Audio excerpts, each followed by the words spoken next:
Over the last few weeks, I made a pretty big change to my game. Instead of just reacting to player input, the world now reacts to music. The red wall you're seeing here is modulated by the frequencies in the backing track, and the enemies pulse in time with the drums. In this devlog, I want to show how that works, the tech behind it, and where I want to take this system next. Recently, while I have been working on my game, I have been focusing on adding more juice, or game feel. This started with the small stuff, like particle and sound effects, and quickly evolved into me wanting to make some music for the game.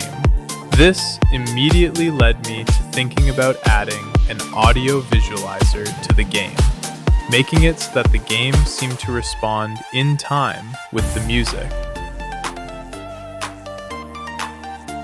The tech that ultimately powers audio visualizers is something called the Fourier transform. In a nutshell, the Fourier transform turns a signal, in this case music, into a representation of their composite frequencies and how strong they are.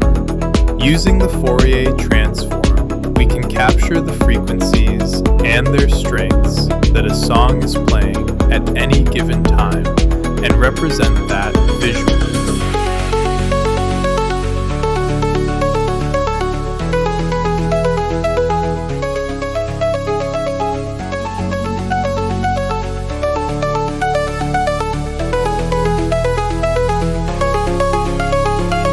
In this example audio visualizer, we can see how it responds by looking at the ring on the outside. I am slowly going to increase the frequency of a tone generator, and you will be able to see how it responds. To make the enemies pulse, I decided to have the enemies track the lower frequencies, which are frequently the drums and bass. Here I will start the tone generator again at a lower frequency again, and you will be able to see the square in the middle respond.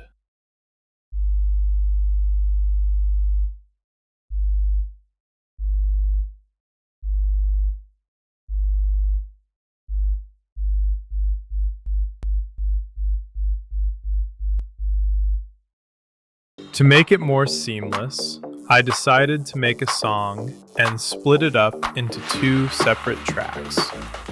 The first track is simply the bass and drums. This is the track that the enemies are going to pulse with. The second track is the backing track that contains the rest of the instruments, such as synthesizers. This second track is going to cause the outside ring to modulate according to the frequencies in the track, with some additional changes to how the lightning reacts to the new outside wall, and making sure that all enemy types pulse to drums and bass correctly. We can put it together and have a much more dynamic and interesting game. Thanks for watching, and please enjoy the next few minutes of gameplay footage. I appreciate you all taking the time to take a look at my game. If you are interested in seeing more, go ahead and subscribe. If you have any thoughts on how I can make this game even better, please feel free to start a discussion in the comments below. Cheers!